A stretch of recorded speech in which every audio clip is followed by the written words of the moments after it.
하나님의 말씀은 사도행전 10장 42절, 43절 말씀입니다.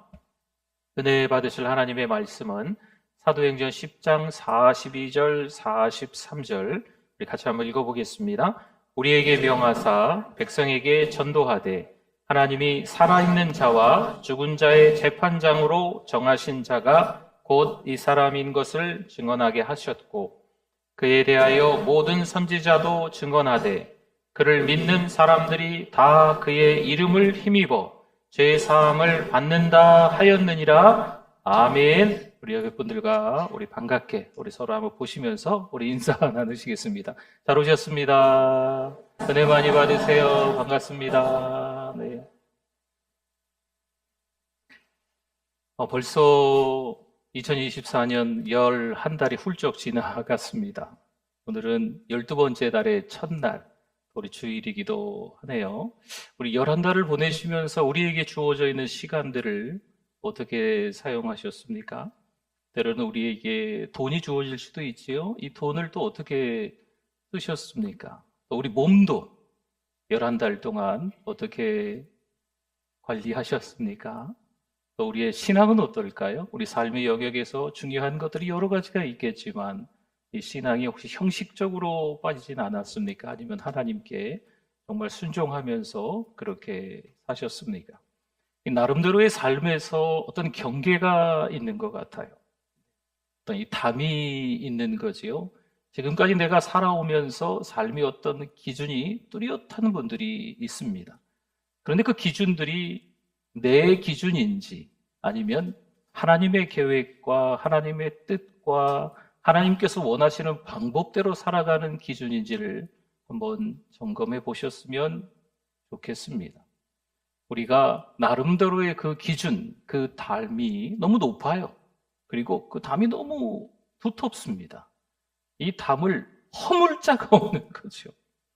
자기의 이 기준 때문에 주변 사람들을 좀 따돌린다 그럴까요? 이 관계가 좀 서먹서먹해지는 경우가 때로는 가족들과 직장 동료들과 지인들과 교회 안에서 성도들과의 관계 속에서도 나름대로의 신앙의 노하우가 자기만의 가는 어떤 길이 있어서 그런지 잘 섞이지 못하는 경우가 있는 것 같습니다.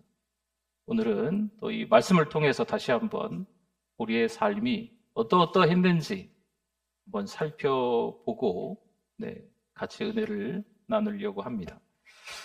종종 자신의 기준으로 삶을 살아가면서 이 사랑에도 한계를 두는 경우가 있는 것 같아요. 이 사람은 나와 친하니까 좀 사랑해야 되겠다. 나와 좀 서로 이렇게 대화하면 죽이 잘 맞으니까 좀 사랑해야 되겠다. 이런 경우도 있고, 이 사람은 좀 불편한 것 같아. 대화가 안 돼. 이제 어느 정도 이 담을 쌓아놓는 거죠. 경계를 쳐놓는 거죠. 이런 태도는 결국 자기중심적인 사랑에 머물게 합니다. 그런데 하나님의 사랑은 어떨까요? 하나님의 사랑은 다릅니다. 하나님의 사랑은 사람의 조건이나 행위에 따라 움직이지 않습니다. 하나님의 그 사랑은요, 우리 한계나 기준에 얽매이지 않습니다. 하나님의 사랑은 우리가 상상할 수 없는 방식으로 상상할 수가 없는 곳까지도 뻗어나가는 거죠. 한 선교사가 아프리카 한 마을에서 사역을 하고 있었습니다. 그런데 그 마을에 어떤 여인이 아픈 아이를 안고 찾아왔습니다. 이 아프리카 이 지역엔 병원도 없고 약도 있지 않습니다. 이 선교사님한테 좀 도와달라고 하는 거죠. 선교사님이 몇 날 며칠을 약도 없지만 그래도 하나님 앞에 절박한 심정으로 계속 아이를 돌보면서 기도했어요. 하나님의 은혜로, 하나님의 능력으로 이 아이가 점차 회복되어져 가는 거죠. 이 소식을 들은 적대 관계에 있었던 부족 사람들이 찾아와서 이 선교사에게 묻습니다. 왜 우리까지 돕습니까? 선교사님이 이렇게 대답을 했대요. 하나님의 사랑은 부족이나 경계를 따지지 않습니다. 하나님의 사랑은 모든 사람을 사랑합니다. 그 후 부족 간의 갈등이 줄어들고 하나님의 사랑이 그들 사이에 점차 퍼져나갔다는 이야기가 있습니다. 사도 바울은 에베소서 2장 14절에서 이렇게 말하는데요. 그는 우리의 화평이신지라 둘로 하나를 만드사 원수된 것 곧 중간에 막힌 담을 자기 육체로 허시고 아멘. 하나님과 우리 사이에 막힌 담을 예수 그리스도를 통해서 허무신 줄 믿습니다. 뿐만 아니라 하나님은요, 그것만 허무신 게 아니고 사람과 사람 사이에 막힌 담도 허무셨다는 거예요. 오늘 말씀을 통해서 우리가 깨닫고자 하는 것이 바로 이 점입니다. 하나님의 사랑은 멈추지 않고 점점 더 계속해서 더 커지는 거죠. 확장되는 거죠. 우리는 이 사랑을 경험할 뿐만 아니라 세상에 나가 전하는 도구로 부름받은 줄 믿습니다. 오늘 본문은요, 9장 32절부터예요. 그리고 10장 끝절까지. 좀 본문이 넓지요. 이 본문에 어떤 맥이 좀 있어서 그렇게 본문을 좀 넓게 잡았습니다. 베드로가 하나님의 사랑을 전하며 복음이 경계를 넘어 확장되는 과정. 복음이 그 두터운 높은 벽을, 그 장벽을 허물고 복음이 확장되어져 가는 그 과정을 오늘 본문에서 잘 볼 수가 있습니다. 먼저 9장 32절에 한번 보니까요. 사도행전 9장 32절에 그때 베드로가 사방으로 두루 다니다가 룻다에 사는 성도들에게도 내려갔더니 아멘. 이스라엘 지도를 보면 예루살렘이 있습니다. 동쪽으로 가면 요르단 땅이죠. 요단강을 건너 요르단 땅이고 왼쪽으로 가면 지중해입니다. 왼쪽으로 가면서 조금 더 올라가면 룻다라는 지역이 한 20-30km 떨어진 곳에 있습니다. 그 룻다라는 지역에 8년 동안 자리에서 일어나지 못한 중풍병자 애니야가 있었던 거지요. 베드로는 그 애니야에게 이렇게 말해요. 예수 그리스도께서 너를 낫게 하시니 일어나 내 자리를 정돈하라. 이렇게 하나님의 은혜로 그 하나님의 능력을 힘입어서 베드로가 이야기를 합니다. 여러분 여기서 낫게 하시니라는 말은요, 우리의 몸이 건강해졌다라는 의미로도 해석할 수 있겠지만 좀 더 깊은 의미가 있어요. 영적인 회복을 의미합니다. 성도 여러분, 하나님의 치유는요 단순히 개인에게 머무르지 않습니다. 오늘 본문에서 베드로를 통해 애니야가 중풍병에서 치유됩니다. 그 이후에 어떤 일이 일어났을까요? 그 이후에 지역 주민들이 주께 돌아오는 역사가 일어난 줄 믿습니다. 한 사람의 몸이 병이 나음을 통해서 하나님이 그 사람을 복음의 통로로 사용하셔서 주변의 가족들이, 주변의 지인들이 주께 돌아오는 큰 은혜의 기적들이 일어나는 줄 믿습니다. 우리는 중요한 원리를 발견하는 거예요. 공동체를 살리고 복음 확산의 통로를 그 사람을 사용하신다는 거죠. 애니야가 자리에서 일어나고 그의 삶이 변화된 모습을 본 사람들, 단순히 애니야가 건강해졌구나, 몸이 나았구나, 와 기적이다 이렇게 끝나는 게 아닙니다. 그 한 사람이 병이 나음을 통해서 주께 돌아오는 가족들, 그 지역 주민들을 하나님이 만드신다는 거죠. 여러분 이건 하나님께서 하시는 일인 줄 믿습니다. 마찬가지입니다. 우리가 하나님의 치유를 경험할 때가 있어요. 하나님 앞에 기도했는데 문제가 해결될 때가 있습니다. 절망 가운데 놓였는데 소망을 찾게 될 때가 있어요. 그것은 뭘까요? 하나님이 그 일을 통해서 하나님이 하실 일이 있으시다는 거죠. 그 일을 통해서 내 가족이 돌아오는 거예요. 할렐루야. 그 일을 통해서 내 지인들이 주께 돌아오는 역사가 일어나는 줄 믿습니다. 우리가 상처를 입을 때가 있어요. 누구에게 말 못할 만한 사정이 갑자기 찾아올 수도 있습니다. 끔찍할 정도로 괴로운 시간을 보낼 때도 있습니다. 그러나 하나님은요, 그걸 회복시켜 주시는 거예요. 하나님 앞에 기도하십시오. 하나님께서 그것을 은혜로 바꿔주시는 줄 믿습니다. 그러면 나 혼자만 치유되고 회복되는 게 아니고 그것을 통해서 내가 하나님 앞에 위로받은 것을 다른 사람들에게 위로해 줄 수 있는 사람이 되게끔, 내가 상처를 입었었는데 그 상처가 치유된 것을 통해서 다른 사람의 상처를 보게 하게끔 하나님이 만드신다는 거죠. 고린도서 1장 4절에서 이렇게 바울이 또 이야기하네요. 우리의 모든 환난 중에서 우리를 위로하사 우리로 하여금 하나님께 받는 위로로서 모든 환난 중에 있는 자들을 능히 위로하게 하시는 이시로다. 아멘. 그렇습니다. 물론 우리가 상처 안 받는 게 좋겠죠. 물론 우리가 큰 병에 안 걸리는 게 좋겠죠. 물론 우리가 동굴 속에 갇혀 있지 않는 게 좋겠죠. 그러나 이만저만해서 인생을 살아가면서 참 어려운 일을 갑자기 이렇게 직면하게 될 때가 있거든요. 근데 하나님 앞에 기도하면 하나님의 은혜의 역사로 말미암아서 치유될 줄 믿습니다. 여러분, 그런 것들을 경험할 때 이유가 있는 거예요. 다른 사람을 위로하고 또 복음이 흘러가는 통로가 내가 되는 줄 믿습니다. 성도 여러분, 하나님의 치유는요, 단순히 우리의 육체와 감정을 치유하는 데 그치지 않습니다. 우리가 복음의 통로로 사용되는 거예요. 복음이 더 확장될 수 있게끔, 경계를 넘어갈 수 있게끔, 그 담을 허물어 갈 수 있도록 장벽을 무너뜨릴 수 있게끔 하나님이 만드신다는 거죠. 누굴 통해서요? 은혜 받은 나를 통해서, 치유받은 나를 통해서, 회복한 나를 통해서 하나님이 만드시는 줄 믿습니다. 나의 삶에서 경험한 하나님의 치유와 회복을 다른 사람에게 나누는 거죠. 복음의 확산의 도구로 자신을 드리는 우리 모두가 그런 헌신자가 되실 수 있기를 주님의 이름으로 부탁을 드립니다. 사도행전 9장 36절에 보면요, 그 다음 지역이 나옵니다. 루다에서 다시 지중해 쪽으로 좀 더 해안가 쪽으로 한 15km 정도 더 가면 요빠라는, 우리 요나서 할 때 요빠 나왔었잖아요. 요빠가 나옵니다. 요빠에 다비다라 하는 여제자가 있으니 그 이름을 번역하면 도르가라, 선행과 구제하는 일이 심히 많더니. 아멘. 요빠에 다비다라는 한 여인이 있다라는 말씀이 지금 읽은 이 말씀이 있습니다. 그 다음 절에 보면 이 선행과 구제가 공동체에서 많았던 이 여인이 안타깝게도 죽습니다. 여러분 생각해 보세요. 공동체를 위해서 헌신한 사람입니다.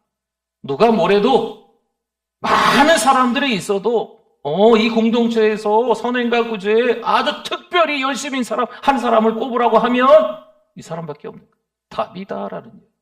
근데 그 사람이 어떻게 됐어요? 죽습니다. 그래서 베드로가 하나님께 기도하는 거죠. 사실 이 요빠하고 이 루다는요, 한 3시간 정도 걸어서 보통 한 5km 정도 걷는다고 해요. 1시간 정도 이렇게 천천히 걸으면. 한 3시간 정도 떨어진 거리에 있는 베드로를, 루다에 있는 베드로를 소문을 듣고 이 요빠에서 초청한 거예요. 그래서 와달라. 좀 이 사람이 죽었으니까 와서 좀 기도해달라. 그래서 베드로가 가서, 요빠에 가서 이 다비다를 위해서 기도하는 거예요. 다비다야, 일어나라. 하나님 앞에 그 하나님의 은혜, 능력을 힘입고 베드로가 하나님 앞에 기도하고 선언하는 거죠. 어떻게 됐을까요, 다비다가? 하나님의 은혜지요. 하나님이 하시는 일인 줄 믿습니다. 다비다가 죽었는데 살아납니다. 다비다의 부활 이야기는요, 단순히 한 사람의 생명을 살리는 기적 이상의 의미를 담고 있습니다.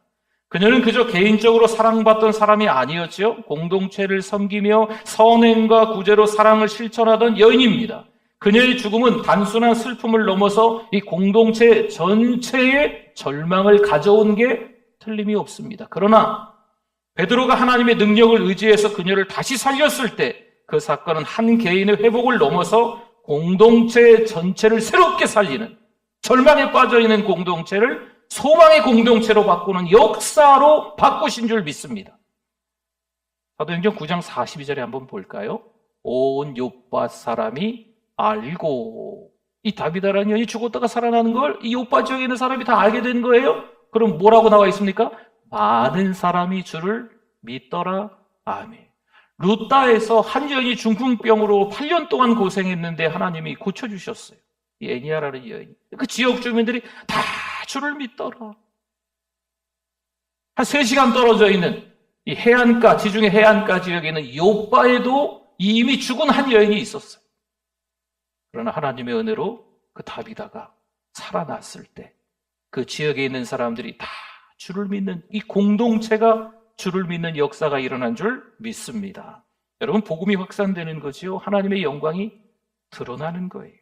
다비다의 부활은요, 하나님의 사랑이 죽음조차도 이길 수 있는 능력임을 선포합니다. 여러분, 성경은 반복적으로 말씀하는 게 있어요. 하나님께서 생명을 주관하시는 분이다. 하나님께서 생명을 주시는 분이다라는 것을 반복적으로 성경에서 말씀해요. 요한복음 11장 25절에도 보니까 예수께서 이르시되 나는 부활이요 생명이니 나를 믿는 자는 어떻게 해요? 죽어도 살겠고. 할렐루야! 믿습니까? 아멘. 단지 육체의 죽음을 이기는 능력만이 아니라 절망과 좌절 속에서도 새 생명을 주시는 하나님의 사랑을 잘 보여주고 있는 말씀인 겁니다. 우리도 절망할 때가 있습니다. 건강 때문에. 이 다비다라는 한 여인을, 욥바에 사는 다비다라는 한 여인을 생각해 보면 우리도 그럴 때가 있지 않나 싶어요. 교회 열심히 다녔는데, 성경 열심히 읽었는데, 신앙생활 잘했는데 이 자녀 문제가 너무 큰 거죠. 돈 문제가 생기는 거죠. 이 관계 문제가, 갈등 속에서 이 직장 문제가 생기는 거죠. 신앙의 영적 침체를 경험하는 거죠. 나 주님 잘 믿는다고 생각했는데 어느 날 완전히 다운된 거예요. 교회도 가기 싫어. 이런 마음이 찾아올 때가 있거든요. 그럼 그때 어떻게 하시겠어요? 다비다의 부활은요, 절망 속에서도 하나님의 사랑이 여전히 역사하심을 보여주고 있는 거예요. 절망하고 있지만 그 자리에도 누가 함께 계신다? 하나님이 함께 계시는 줄 믿습니다. 하나님은 여전히 일으켜 주시려고 하시는 거예요. 여전히 끌어안으시려고, 여전히 업어주시려고 하시는 하나님의 그 사랑이 있는 것을 깨닫기를 바랍니다. 다비다의 부활은요, 단지 그녀 개인적인 축복에 그치지 않습니다. 좋겠어, 죽었다가 살아나서 그녀 한 사람의 축복으로 끝나는 것이 아닙니다. 다비다의 부활은요, 그녀가 살아난 이후에 아무래도 그 전처럼 공동체를 위해서 섬기지 않았을까요? 그 전에도 그랬던 것처럼 여전히 하나님이 살려주신 이후에 공동체를 위해서 더 열심히 섬기지 않았을까요? 여러분, 여기서 우리가 도전받아야 될 점이 있는 거예요. 하나님께서는 절망을 소망으로 바꾸시는 분임을 확증시켜 주신 줄 믿습니다. 우리가 하나님을 위해서 뭔가를 할 때 이거 손해 아닐까? 그렇지 않습니다. 시간을 쓸 때, 때로는 우리 몸을 사용할 때, 때로는 우리가 가진 돈을 쓸 때, 우리의 신앙으로 하나님 앞에 뭔가를 섬길 때 이거 손해가 아닐까? 전혀 그렇지 않습니다. 다비다의 부활을 통해서 많은 사람이 예수님을 믿게 되었다는 점에서 이 기적은 복음 전파의 도구로 쓰임받는 겁니다. 성도 여러분, 다비다 이야기는요, 절망 속에서도 하나님의 사랑과 그 생명을 믿으라는 도전을 줍니다. 누구에게 말 못할 만한 형편과 사정이 왜 없겠습니까? 하나님은 그런 상황 속에서도 우리에게 말씀하시는 거예요. 하나님을 잘 믿어라. 여러분, 교회에 나올 수 없는 상황과 환경과 조건이 만들어질 때가 없을까요? 11달을 살면서, 올해만 봐도요, 11달을 살면서 교회 가는 게 맞나 안 맞나, 이제 가야 될까 말아야 될까, 이 지경에 교회까지 가야 되겠어, 이런 일들이 있으셨거든요. 그럼에도 불구하고 여러분, 교회 잘 나오실 수 있기를 바랍니다. 교회 잘 나오셔야 돼요. 예수님 잘 믿기를 바랍니다. 힘들고 어려운 절망의 상황에 놓여 있을지라도 신앙으로 살아라, 믿음으로 살아라, 하나님의 기준으로 살아라. 하나님은 거듭거듭 우리에게 깨닫게 하시는 줄 믿습니다. 10장으로 한번 들어가 볼까요? 10장 1절, 2절의 말씀을 보면 이제는 가이사랴예요. 여러분, 욥바가 이 지중해 해안에 있습니다. 근데 해안을 따라서 쭉 한 50km 정도만 더 올라가면 가이사랴라는 동네가 나와요. 가이사랴에 누가 있어요? 고넬료라 하는 사람이 있으니 이탈리아죠. 이달리아 부대라 하는 군대의 백부장이라. 그가 경건하여 온 지방과 더불어 하나님을 경외하며 백성을 많이 구제하고 하나님께 항상 기도하더니 아멘. 고넬료는 가이사랴에 살던 로마 백부장입니다. 유대인이 아니에요. 로마 사람입니다. 이방인이죠. 하나님을 경외하며 꾸준히 기도하고 구제를 행했던 사람입니다. 이방인인데 경건했던 사람이다라고 설명해주고 있어요.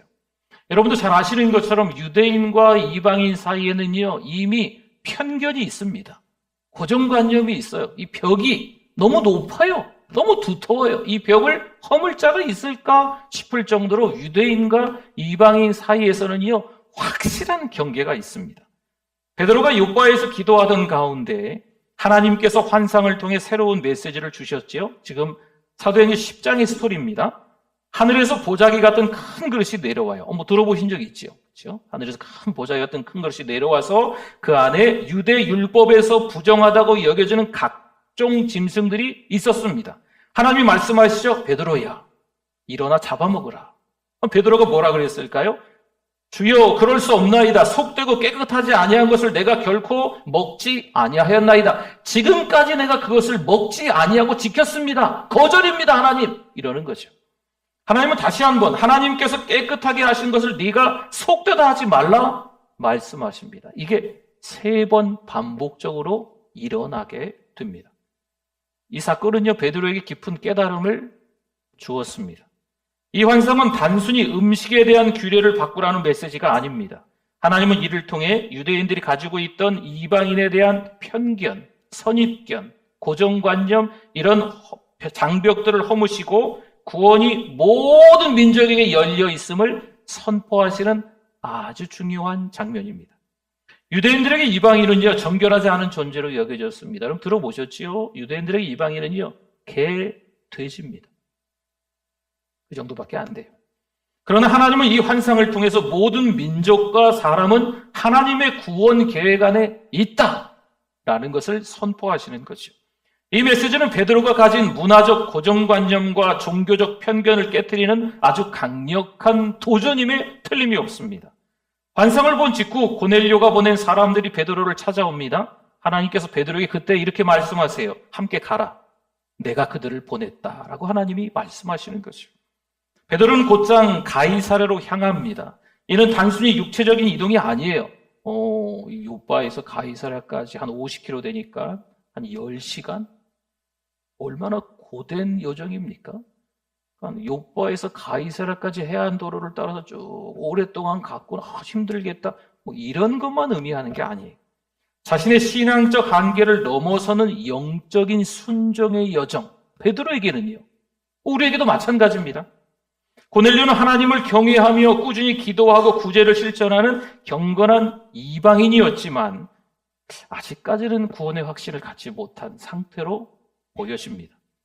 베드로가 그의 집에 들어가 복음을 전하며 이렇게 선언해요. 34절, 35절에 보니까 베드로가 입을 열어 말하되, 들어갔어요, 고넬료 집에.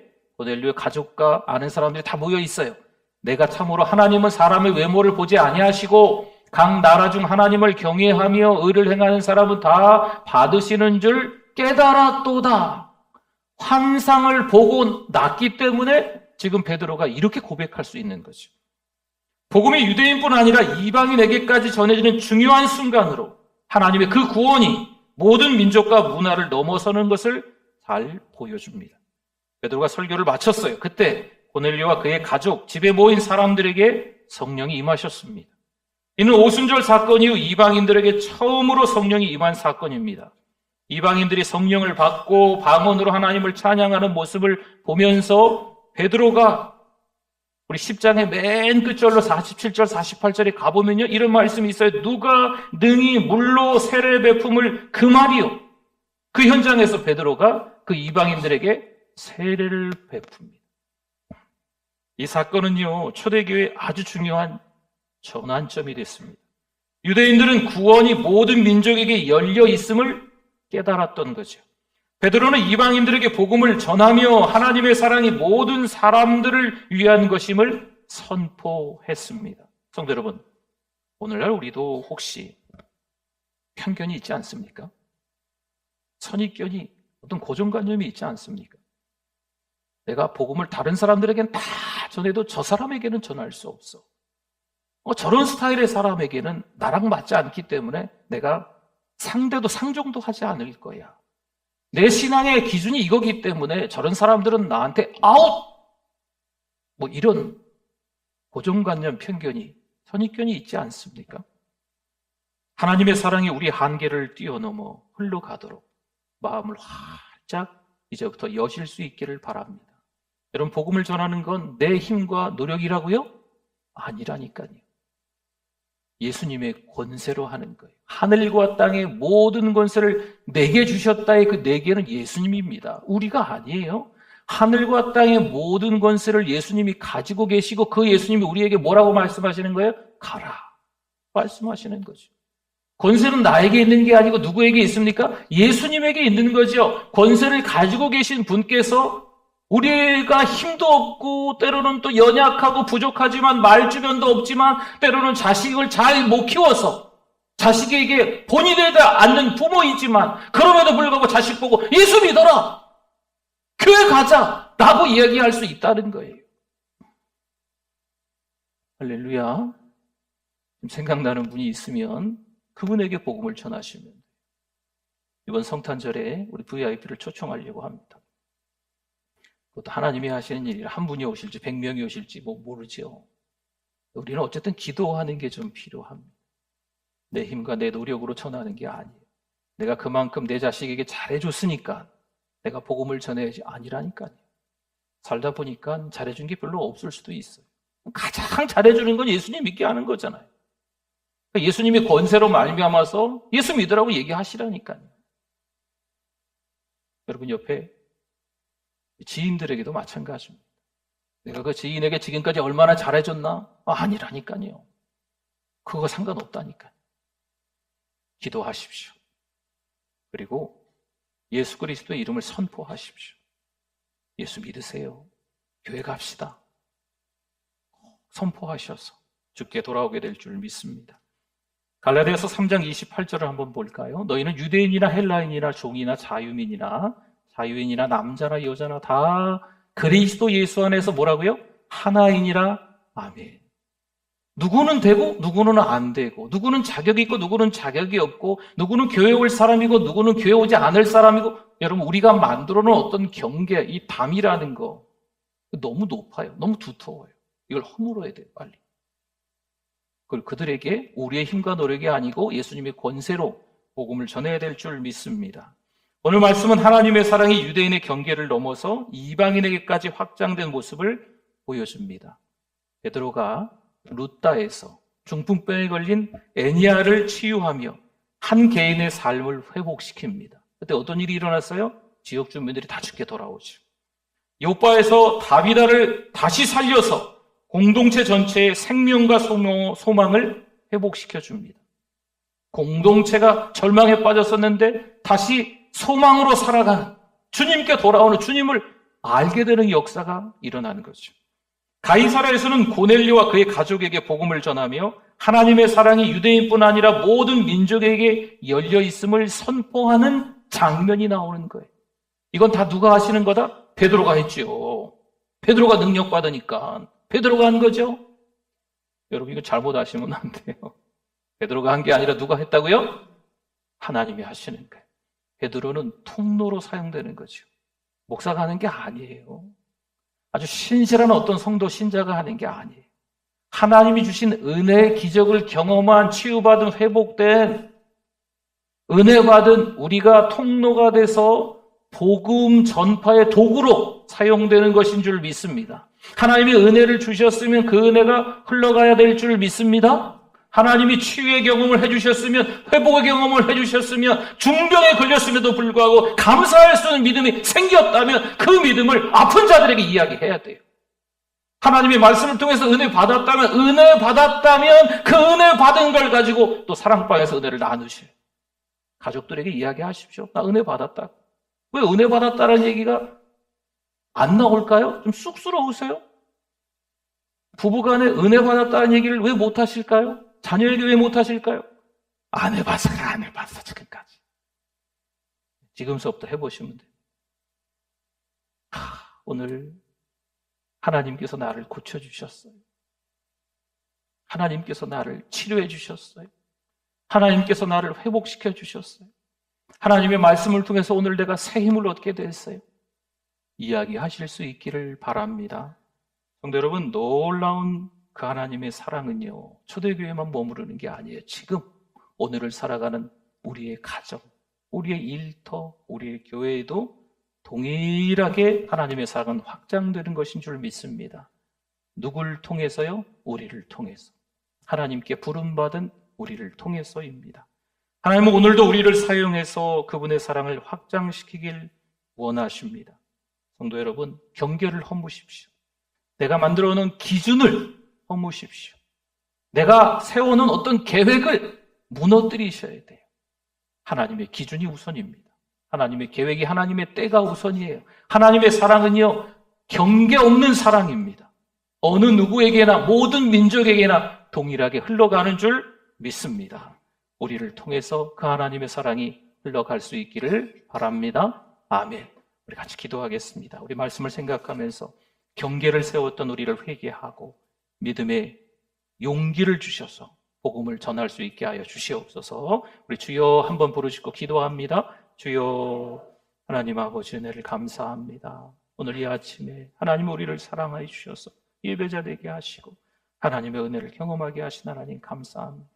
터무니없이 많이 부족하지만 연약하지만 하나님이 주신 힘으로 용기 내서 담대하게 하나님 앞에 철저히 회개하며 믿음으로 살아가길 원하옵니다. 하나님 함께하여 주시옵소서. 은혜를 내려 주시옵소서. 정신 똑바로 차리고 믿음으로 살아갈 수 있도록 하나님 아버지 은혜 주실 줄 믿습니다. 하나님 아버지 은혜를 감사합니다. 11달 하나님의 은혜로 지내왔음을 고백합니다.